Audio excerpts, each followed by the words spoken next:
الحمد لله رب العالمين والصلاة والسلام على سيدنا مولانا محمد خاتم النبيين وعلى آله وأصحابه أجمعين وعلى كل من تبعهم بإحسان إلى يوم الدين. أما بعد،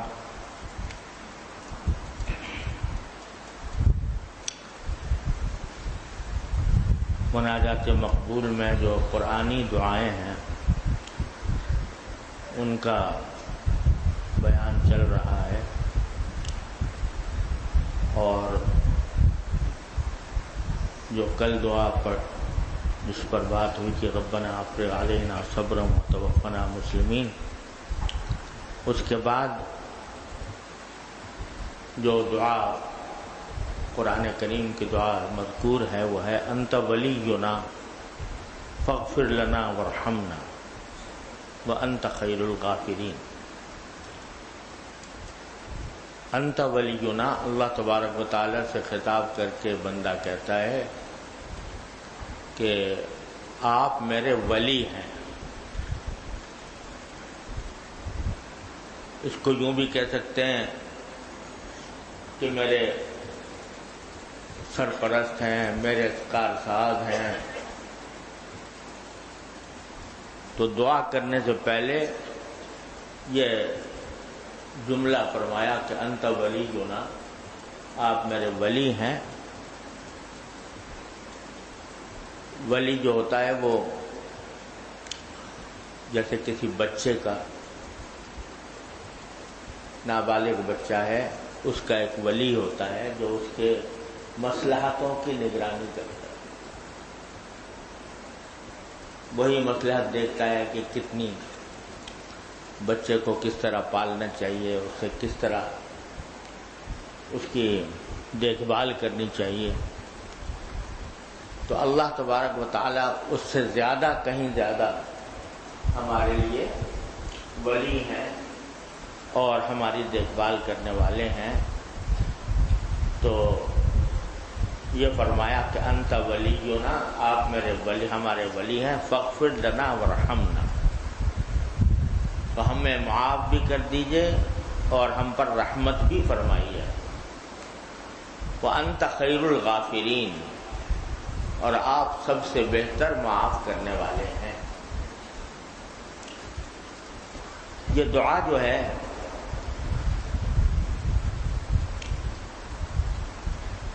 اصل میں حضرت موسیٰ علیہ السلام کی دعا ہے۔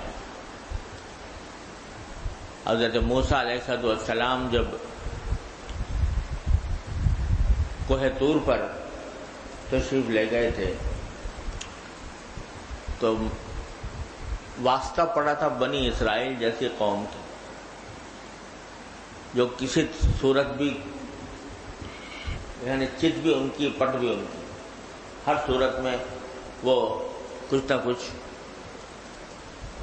اڑنگا لگاتے تھے۔ تو جب وہاں سے واپس آئے تورات لے کر، تو تورات کے اندر احکام جو تھے وہ بڑے ذرا ہمارے نقطہ نظر سے سخت تھے، تو یہ اکڑ گئے بنی اسرائیل کے لوگ، اور ایک موقع پر یہ کہہ دیا جی ہمیں خود لے کے جائیں آپ، اور ہمیں خود اللہ میاں کی آواز سنائیں، کہ اللہ میاں خود ہم سے کہیں کہ یہ تورات ہے، اس کے اوپر عمل کرو۔ تو حضرت موسیٰ علیہ السلام نے 70 آدمیوں کا انتخاب کیا، اور 70 آدمی بنی اسرائیل میں سے لے کر کوہ طور پر تشریف لے گئے۔ اب وہاں اللہ تعالیٰ کی آواز بھی سنا دی گئی کہ بھئی یہ تورات ہے، یہ ہمارے سچے پیغمبر ہیں، ان کے اوپر نازل کی گئی ہے، اس پر عمل کرو۔ اب کہتے ہیں ارنا اللہ جہرۃ، آواز بھی سنا دی، جی ہمیں تو اللہ میاں کو دکھاؤ، صاف صاف ہمیں نظر آئیں، ارنا اللہ جہرۃ، کھلم کھلا ہمیں دکھاؤ اللہ میاں براہ راست۔ موسیٰ علیہ السلام کو تو تاب نہ ہوئی دیکھنے کی، طور جل کے راکھ ہو گیا، اور وہ کہتا ہے ہمیں دکھاؤ۔ تو اس پر اللہ تبارک و تعالیٰ کی طرف سے ایک صاعقہ بھیجا گیا، یعنی کڑکے کی آواز ان کے اوپر بھیجی گئی، اور بھیج کر اس کڑکے کا نتیجہ یہ ہوا کہ سب بے ہوش ہو گئے جو تھے، بے ہوش ہو گئے، مر گئے، اللہ ہی جانے۔ مطلب یہ کہ وہ فَأَخَذَتْهُمُ الصَّاعِقَةُ، قرآن کریم میں کہتا ہے کہ صاعقہ نے اس کو آ پکڑا۔ اب موسیٰ علیہ السلام بیچارے وہ لے کر گئے سب کو طور طور پر، اللہ تبارک و تعالیٰ کی بارگاہ میں حاضری ہوئی، سب کچھ ہوا، اور اب یہ سب صاعقے کی وجہ سے، کڑکے کی وجہ سے بے ہوش پڑے ہیں۔ تو اس وقت حضرت موسیٰ علیہ السلام نے یہ دعا فرمائی کہ اِنْ إِلَّا فِتْنَتُكَ تُضِلُّ بِهَا مَن تَشَاءُ، یہ سب کچھ آپ کی طرف سے آزمائش ہے، اور آپ جس طرح چاہتے ہیں، جس کو چاہتے ہیں ہدایت دیتے ہیں، جس کو چاہتے ہیں گمراہی میں رہنے دیتے ہیں۔ تو اب عاجزی کی درخواست یہ ہے کہ انت ولینا، آپ ہی تو ہمارے ولی ہیں، ہماری ساری مصلحتوں کو جاننے والے آپ ہیں۔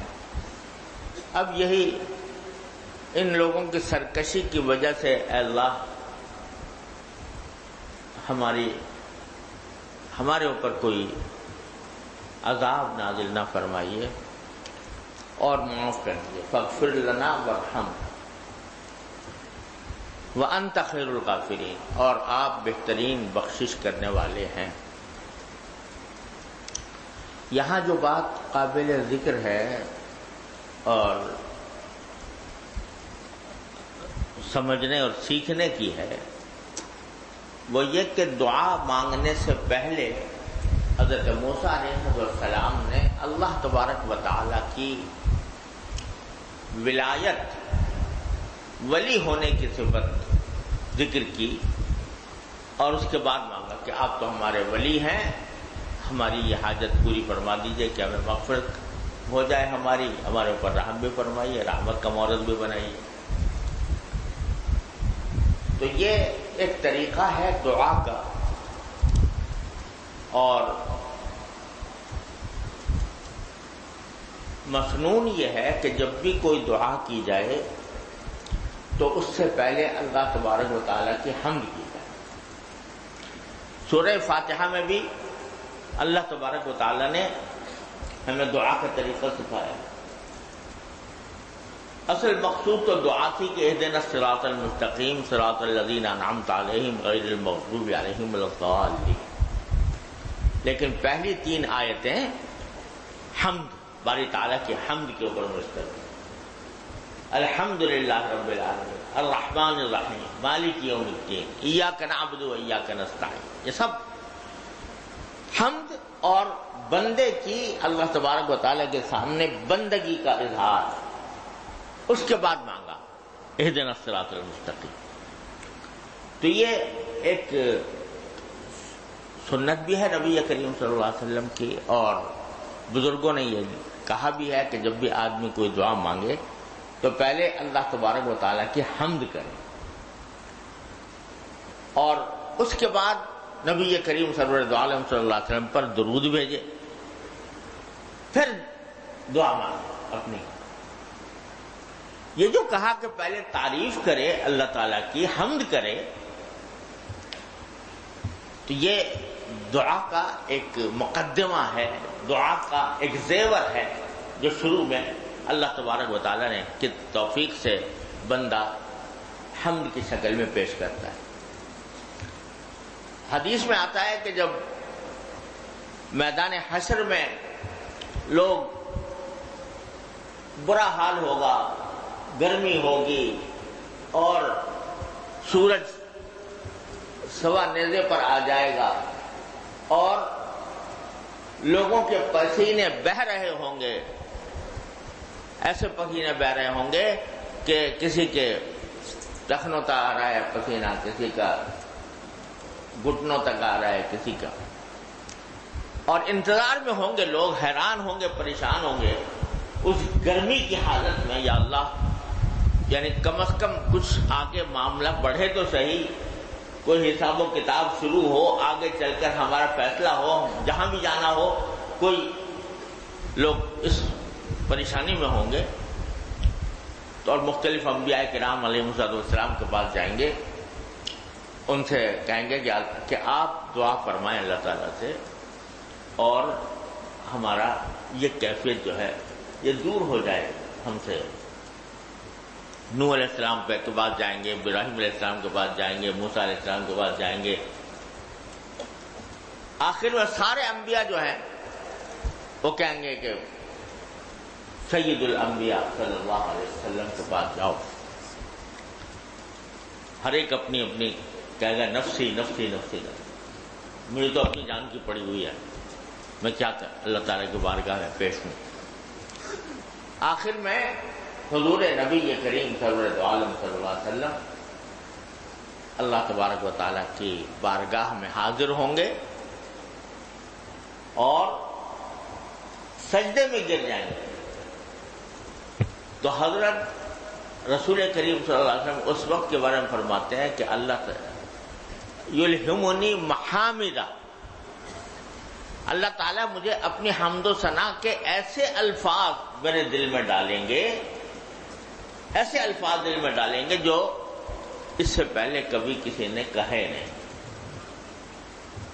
اور ان محامد کا واسطہ دے کر، یعنی اللہ تبارک و تعالیٰ کی حمد و ثنا کا واسطہ دے کر میں اللہ تبارک و تعالیٰ کی بارگاہ میں درخواست پیش کروں گا. تو وہاں بھی ضرورت تو تھی دعا کی، لیکن پہلے اللہ تبارک و تعالیٰ نے دل میں ڈالے ایسے محامد، یعنی حمد و ثنا کرنے کے ایسے طریقے جو پہلے کسی کے سمجھ میں نہیں آئے تھے. پھر دعا مانگ. تو اللہ تبارک و تعالیٰ سے دعا مانگنے کا ایک اچھا طریقہ، مسنون طریقہ، اللہ تعالیٰ کے قرب حاصل کرنے کا طریقہ یہ ہے کہ پہلے حمد کرے اللہ تعالیٰ. اور اس میں بھی بظاہر یہ راز ہے، اللہ عالم، کہ جب ہم کوئی اپنی حاجت مانگتے ہیں اللہ تبارک و تعالیٰ سے، یا اللہ ہمیں روزی دے دے، ہمیں صحت دے دے، ہمیں عافیت دے دے، تو اس میں اگر دیکھا جائے تو ایک تھوڑا سا اللہ بچائے شکوے کا سا پہلو نکلتا ہے. یعنی یہ کہ اگر اللہ تعالیٰ کی نعمتوں کو دیکھو تو باوجود اس تکلیف کے جس میں آدمی بندہ دعا مانگ رہا ہے، اس تکلیف کے باوجود سارا جسم اور سارا وجود اللہ تبارک و تعالیٰ کی نعمتوں میں ڈوبا ہوا ہے. اس وقت آنکھیں دیکھو، کان دیکھو، اور اپنا جسم کے اعضاء دیکھو، اللہ تعالیٰ کی طرف سے دیا ہوا رزق دیکھو، وغیرہ وغیرہ، ڈوبا ہوا ہے نعمتوں میں. اب کہتا ہے کہ مجھے صحت دے دو. تو اس میں پہلو نکل سکتا تھا شکوے کا کہ مجھے آپ نے بیمار کر رکھا ہے، مجھے آپ نے جو رزق میرا کم ہے، نوکری نہیں مل رہی. تو ایک شکوہ ہوتا نا. تو دعا بہت اچھی چیز ہے، شکوہ بہت خراب چیز ہے. اللہ تعالیٰ سے مانگنا یہ بہت اچھی چیز ہے اور بہت مبارک چیز ہے. خوب مانگو اللہ میں سے، چھوٹی بڑی ہر حاجت مانگو. اللہ سے مانگنے میں کبھی تکلف نہ کرو.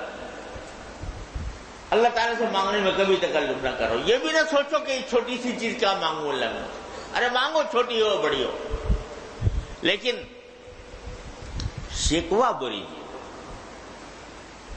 اللہ تعالیٰ کی تقدیر کا شکوہ کہ اللہ میں ایسا رہ گیا، میرے اندر یہ کمی رہ گئی، میں بیمار ہو گیا، میری بیماریوں نے مجھے کھا لیا، مجھے تکلیف ہے، مجھے درد ہے، مجھے پریشانی ہے.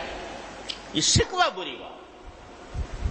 تو اللہ تبارک و تعالیٰ نے اور نبی کریم صلی اللہ علیہ وسلم نے سنت اس کو قرار دیا کہ جب بھی دعا مانگنی ہو پہلے اللہ تعالیٰ کی حمد کرو، تاکہ ناشکروں میں نہ لکھا جاؤ. ناشکروں میں نہیں، بلکہ اللہ تبارک و تعالیٰ کی حمد کرو، اس کی تعریف کرو، اس کے صفات کا تذکرہ کرو.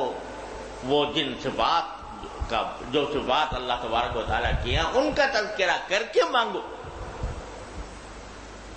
کہ اللہ آپ نے یوں تو اتنی نعمتیں دے رکھی ہیں، اتنی نعمتیں دے رکھی ہیں، اتنی نعمتیں دے رکھی ہیں کہ ان کا کوئی حد و حساب نہیں، لیکن میں کمزور بندہ، مجھے یہ صحت بھی عطا فرما دو، مجھے یہ تکلیف بھی دور فرما دیجیے، میرے فلاں حاجت بھی رفع فرما دیجیے. تو پہلے حمد کرو ان نعمتوں پر جو اللہ تعالیٰ نے دے رکھی ہیں، اور پھر اللہ تعالیٰ کی بارگاہ میں درخواست کرو کہ دو. یہ ہے بندگی کا طریقہ، بندگی کا طریقہ. چنانچہ آپ دیکھو گے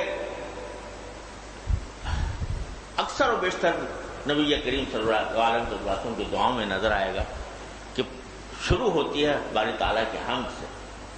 اللہم رب السماوات السبع وما اضلت ورب الارضین وما اقلت ورب الشیاطین وما اضلت کل جار من شر الکلمات. تو پہلے اللہ تعالیٰ کے محامد، اللہ تعالیٰ کی حمد اور ثنا، پھر حاجت کا مانگنا. میرے والد ماجد قدس اللہ تعالیٰ سرہ، اللہ تعالیٰ ان کے درجات بلند فرمائیں، اپنے اساتذہ سے بڑا محبت کا تعلق. اساتذہ کرام جو والد صاحب رحمۃ اللہ علیہ کے جو اساتذہ کرام تھے، ان میں سے بعض سے حضرت والد صاحب رحمۃ اللہ علیہ کو بعض امور میں اختلاف بھی ہوا، لیکن کبھی اساتذہ کرام کا جب بھی تذکرہ فرماتے، چاہے وہ مختلف الخیال ہی کیوں نہ ہو، اتنا عظمت سے تذکرہ فرماتے تھے کہ حیرانی ہوتی ہے. تو ان میں جو بہت ہی محبوب استاد تھے حضرت مولانا سید اصغر حسین صاحب رحمۃ اللہ علیہ، جن کو حضرت میاں صاحب بھی کہا جاتا ہے.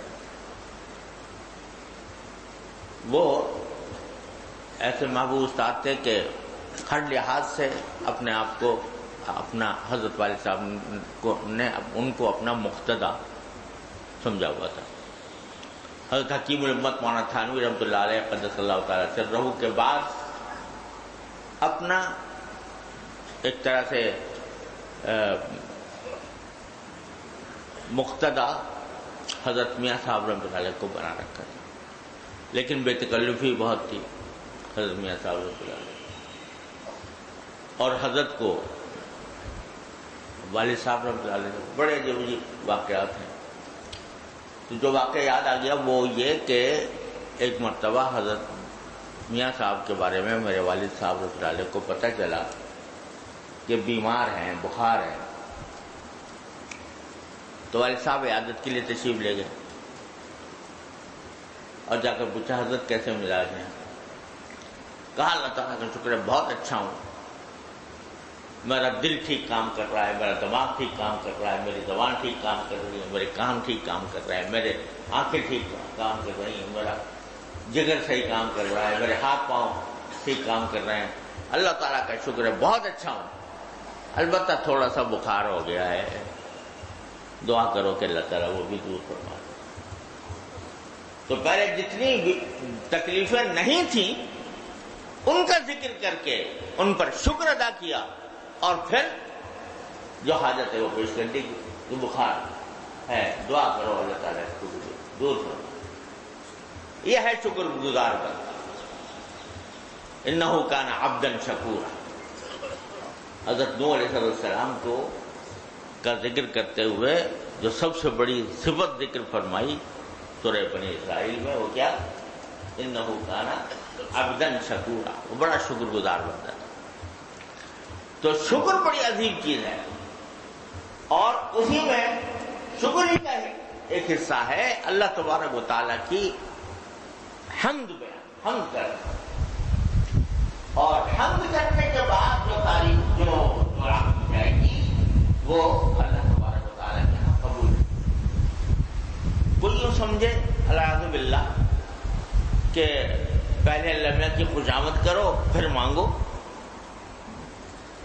یہ اللہ تعالیٰ کی شان عطا سے تو یہ بات مناسبت نہیں رکھتی کہ بھئی پہلے ہم تعریف کریں اور جا کے چاپلوسی کریں اور ان کا حمد و ثنا سے دل خوش کریں پھر ہمیں دیں.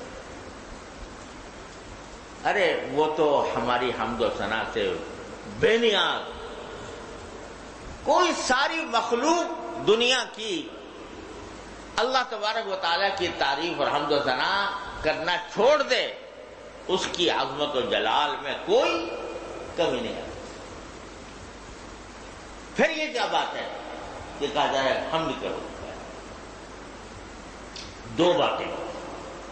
ایک بات تو میں نے ابھی عرض کی تاکہ ناشکری اور شکوے کا انداز نہ ہو دعا کے اندر، شکوے کا انداز نہ ہو، اپنی عاجزی کا اظہار ہو، اپنی بندگی کا اظہار ہو، شکوے کا نہ ہو. تو اس لیے حمد پہلے کر کے وہ شکوے کا جو شائبہ ہے وہ دور کیا جا رہا ہے. دوسری بات یہ سمجھیں کہ اللہ جل جلالہ کے جو تعریف کے کلمات ہیں اس سے اللہ میاں کو تو کوئی فائدہ نہیں پہنچتا، نہ کوئی ان کو مزہ آتا ہے کہ بندہ میری تعریف کرتا ہے. وہ تو ہم جیسے لوگ ہیں نا جو تعریف سے خوش ہوتے ہیں، تعریف کوئی کرتا ہے تو ہمارے دل کو خوشی ہوتی ہے، ہمارا حوصلہ بڑھتا ہے. اس کو نہ حوصلہ بڑھانے کی ضرورت ہے، اس کو نہ تعریف کرانے کی ضرورت ہے، وہ تو بے نیاز ہے اسے. لیکن یہ جو تعریف کے کلمات ہیں، الحمدللہ، لا الہ الا اللہ، سبحان اللہ، یہ بذات خود بڑے عظیم انوار و برکات کے کلمات ہیں.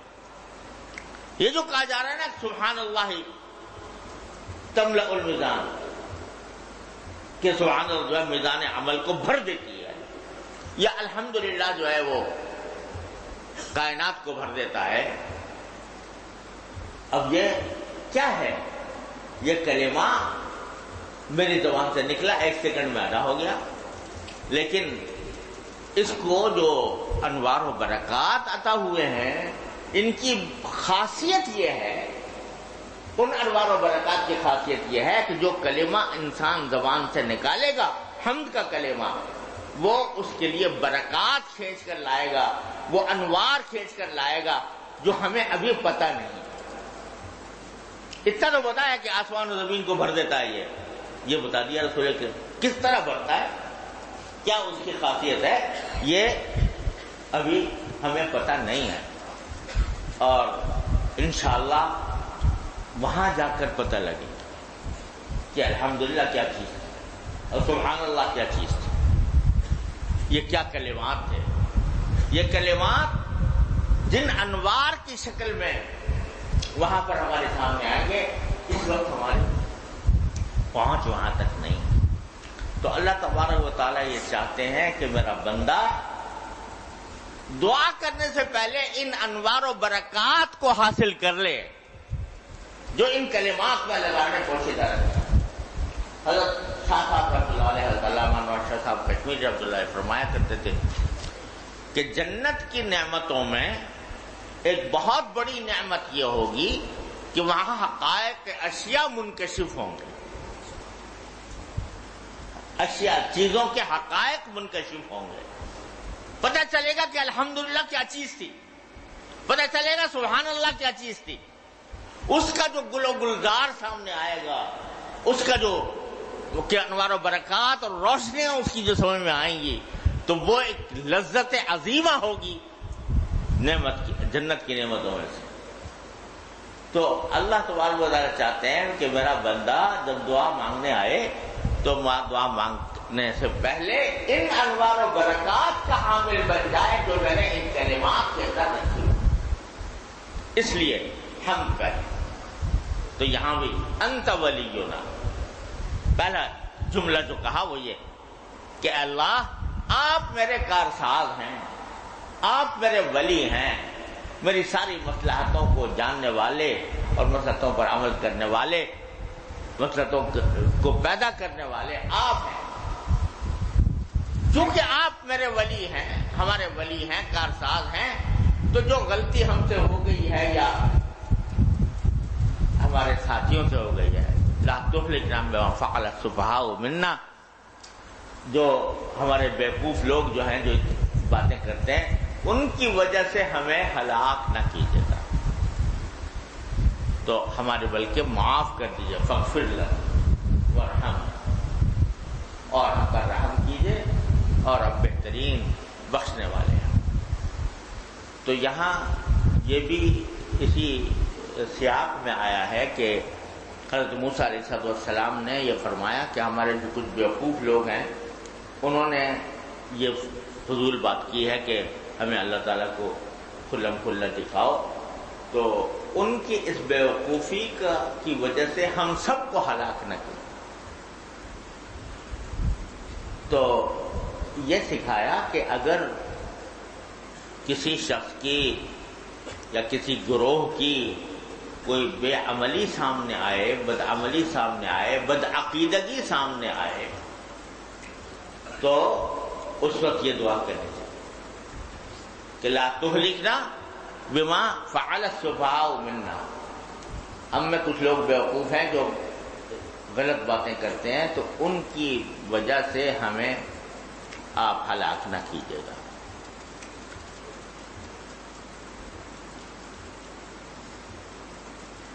تو یہ حضرت موسیٰ علیہ السلام کی دعا ہے، جس کو یہاں مناجات المقبول میں ذکر کیا گیا ہے۔ اس کو تصور کے ساتھ اس کو مانگنا چاہیے کہ باری تعالیٰ ہمارے ولی ہیں، اور ولی ہمیشہ بندے کی مصلحت کو دیکھتا ہے، اس کے تحت وہ کام کرتا ہے، لہذا ہماری مصلحت کے مطابق ہمیں ہماری مغفرت فرما دیجیے، ہم پر رحم فرمائیے، اور آپ بہترین بخشنے والے ہیں۔ اگلی دعا بھی حضرت موسیٰ علیہ السلام ہی کی دعا ہے، ربنا، ان کے موسیٰ علیہ السلام کی قوم کی دعا ہے، ربنا لا تجعلنا فتنة للقوم الظالمین ونجنا برحمتک من القوم الکافرین، کہ ہمارے پروردگار ہمیں ظالم لوگوں کا تختہ مشق نہ بنائیے، اور اپنی رحمت سے ہمیں، اپنی رحمت کے ذریعے ہمیں کافر قوموں سے نجات عطا فرما دی۔ یہ بھی حضرت موسیٰ علیہ السلام کے واقعے میں یہ دعا آئی ہے کہ حضرت موسیٰ علیہ السلام جب فرعون سے مقابلہ ہو چکا، سب کچھ ہو چکا، فرعون، اس کے بعد جو ہے جو لوگ ایمان لائے تھے حضرت موسیٰ علیہ السلام پر، تو ان کو فرعون کی طرف سے بڑی دھمکیاں ملتی تھیں، اور وہ ان کے اوپر ظلم و ستم ڈھاتا تھا۔ تو اس وقت یہ دعا مانگی گئی تھی ان لوگوں نے جو ایمان لائے ہوئے تھے حضرت موسیٰ علیہ السلام پر، سچے مومن تھے، ربنا لا تجعلنا فتنة للقوم الظالمین، ہمیں اے اللہ پروردگار ہمیں تختہ مشق نہ بنائیے ظالم لوگوں کا۔ فتنہ کہتے ہیں آزمائش کو، تو مطلب یہ کہ ہم آزمائش میں نہ پڑیں ان ظالموں کے ظلم کی وجہ سے۔ آزمائش مانگنے کی چیز نہیں ہے، آزمائش سے پناہ مانگنی چاہیے۔ تو اللہ ہمیں اس آزمائش سے بچائیے جو ان ظالموں کے ہاتھوں سے ہمیں پہنچے، اور اپنی رحمت سے ہمیں ان کافروں سے نجات عطا فرما دے۔ یہ آدمی کو اس وقت مانگنے کی ضرورت ہے جب اس کے اوپر غلبہ ہو غیر مسلموں کا، ظالموں کا، جیسے کہ آج کل پوری امت مسلمہ اس میں گرفتار ہے، تو وہاں مانگنی چاہیے، اپنی پوری امت کے لیے مانگنی چاہیے، ربنا لا تجعلنا فتنة للقوم الظالمین ونجنا برحمتک من القوم الکافرین۔ اور اس کے علاوہ جب ہم زندگی کا کارزار میں اترتے ہیں تو وہاں نفس اور شیطان ہمیں لے جا رہے ہوتے ہیں گناہوں کی طرف اور اللہ تعالیٰ کو ناراض کرنے والے کاموں کی طرف، معصیتوں کی طرف ہمارا دل کو پھیرنا چاہتے ہیں۔ تو وہ بھی کون ہے؟ قوم کافرین ہے، قوم ظالمین ہے۔ یہ نفس امارہ جو ہے ہمارا، یہ بڑا ظالم ہے اور بڑا کافر ہے۔ تو جب کبھی گناہ کا تقاضا پیدا ہو اور گناہوں کی طرف طبیعت مائل ہونے لگے تو اس وقت بھی یہ مانگنی چاہیے، ربنا لا تجعلنا فتنة للقوم الظالمین ونجنا برحمتک من القوم الکافرین۔ یا اللہ ہمیں نفس امارہ اور شیطان کے تسلط سے نجات عطا فرما دیجئے کہ ہم ان کے پیچھے نہ چلیں بلکہ ان کے بجائے اے اللہ آپ کے فرما بردار بن کر زندگی گزاریں۔ اللہ تعالیٰ اپنے فضل و کرم سے، اپنے رحمت سے ہم سب کو اس کی توفیق عطا فرمائے۔ اللہم صلی علی سیدنا مولانا محمد کما صلیت علی ابراہیم وعلی آل ابراہیم انک حمید مجید۔ ربنا آتنا فی الدنیا حسنۃ وفی الآخرۃ حسنۃ وقنا عذاب النار۔ ربنا اغفر لنا ذنوبنا وإسرافنا في أمرنا وثبت قدامنا وانصرنا على القوم الكافرين۔ اللهم أنت ولينا فاغفر لنا وارحمنا وأنت خير الغافرين۔ ربنا لا تجعلنا فتنة للقوم الظالمين ونجنا برحمتك من القوم الكافرين۔ اللهم وفقنا لما تحب وترضى من القول والفعل والعمل والنية والهدي إنك على كل شيء قدير۔ ربنا لا تزغ قلوبنا بعد إذ هديتنا وهب لنا من لدنك رحمة إنك أنت الوهاب۔ ربنا أفرغ علينا صبرا وثبت أقدامنا وانصرنا على القوم الكافرين۔ ربنا أفرغ علينا صبرا وتوفنا مسلمين۔ یا اللہ اپنے رحمت سے، اپنے فضل و کرم سے ہمارے تمام گناہوں کو معاف فرما۔ یا اللہ اپنے اطاعت کاملہ عطا فرما۔ یا اللہ اطاعت کاملہ کی زندگی عطا فرما۔ یا اللہ اپنے رضا کامل کی زندگی عطا فرما۔ یا اللہ ہمیں نفس و شیطان کے تسلط سے ہمیں یا اللہ رجعت عطا فرما۔ یا اللہ ہمارے دلوں کو اپنی طرف مائل فرما دیجئے۔ یا اللہ اپنے ساتھ مضبوط تعلق عطا فرما دیجئے۔ یا اللہ دعا کا بھی سلیقہ عطا فرمائیے۔ اے اللہ حمد و ثنا اور شکر کا سلیقہ بھی عطا فرمائیے۔ یا اللہ ہماری تمام حاجتیں اپنے فضل و کرم سے پوری فرما دیجئے۔ یا اللہ ہمارے بیماروں کو شفائے کامل و عاجل عطا فرما۔ یا اللہ تنگدست لوگوں کو تنگدستی دور فرما۔ یا اللہ جو اور کسی طرح پریشان ہیں ان کے پریشانیوں کو رفع فرما۔ یا اللہ جن لوگوں نے ہم سے دعا کی فرمائش کی، اے اللہ ان سب کی مرادوں کو اپنی رحمت سے پورا فرما۔ یا اللہ رمضان آپ نے اپنے فضل و کرم سے عطا فرمایا، اے اللہ آپ کا ہزار شکر، اے اللہ لاکھوں مرتبہ شکر، کہ کروڑوں مرتبہ شکر کہ آپ نے اپنے فضل و کرم سے رمضان عطا فرمایا۔ یا اللہ اب جو گھڑیاں باقی ہیں اے اللہ ہم سب کو اپنے فضل و کرم سے عتقائے رمضان میں شامل فرما لیجیے۔ یا اللہ رمضان نہ گزرے بغیر اس کے کہ ہم سب کی آپ نے مغفرت فرما دی ہو۔ یا اللہ یا رحمان یا رحیم یا کریم، یا اللہ اپنے رضا کے ساتھ ہماری رمضان کو پورا فرمائیے، اپنے رضا کامل کے ساتھ رمضان کو پورا فرمائیے۔ اے اللہ اپنے رضا کامل کے ساتھ پورا فرمائیے۔ یا اللہ جو ٹوٹی پھوٹی عبادتیں اے اللہ آپ کی توفیق سے بن پڑی اے اللہ اپنی رحمت سے آپ اس پر آپ کا شکر ہے، یار اللہ ہم میں جو کوتاہیاں غلطیاں ہوتی رہی اے اللہ ان پر استغفار ہے، یا اللہ اپنی رحمت سے ہماری کوتاہیوں کو درگزر فرما اور ان ٹوٹی پھوٹی عبادتوں کو قبول فرما لے۔ جئنا کبھی بضاعت مزجات، جئنا کبھی بضاعت مزجات، جئنا کبھی بضاعت مزجات، فأوف لنا الكيل وتصدق علينا، فأوف لنا الكيل وتصدق علينا انك خير المتصدقين۔ یا اللہ یا رحمان یا رحیم، کتنی بھی ہم عبادت کر لیں اے اللہ آپ کی شان و مرتبے کے کوئی مطابق نہیں ہو سکتی، لیکن یا اللہ یہ جتنی بھی ہیں ہمارے پاس کھوٹی پونجی جو کچھ ہے اے اللہ اس کو ہم نے آپ کی توفیق سے حاضر کیا، اے اللہ اپنی رحمت سے اس کو قبول فرما لے، اے اللہ اپنی رحمت سے قبول فرما لے، یا اللہ اپنی رحمت سے قبول فرما لے، یا اللہ اپنی رحمت سے قبول فرما لے۔ ربنا تقبل منا انك انت السميع العليم وتب علينا انك انت التواب الرحيم۔ یا اللہ رمضان گزرنے سے پہلے ہماری مغفرت فرما، یا اللہ سب کی مغفرت فرما، یا اللہ مغفرت فرما، یا اللہ مغفرت فرما، اور اللہ آئندہ اپنے رضا کامل کی زندگی ہمیں عطا فرما دے۔ یا اللہ رمضان کے بعد بھی اے اللہ ہمارے دلوں کو اپنی طرف متوجہ رکھیے، یا اللہ ہم کہیں غفلت پہ نہ پڑ جائیں، یا اللہ غفلت میں سے بچائیے، غفلت سے بچائیے، اللہ اپنے ذکر و فکر سے دلوں کو آباد فرمائیے، یا اللہ رمضان کے بعد بھی اپنے ذکر و فکر سے آباد فرمائیے۔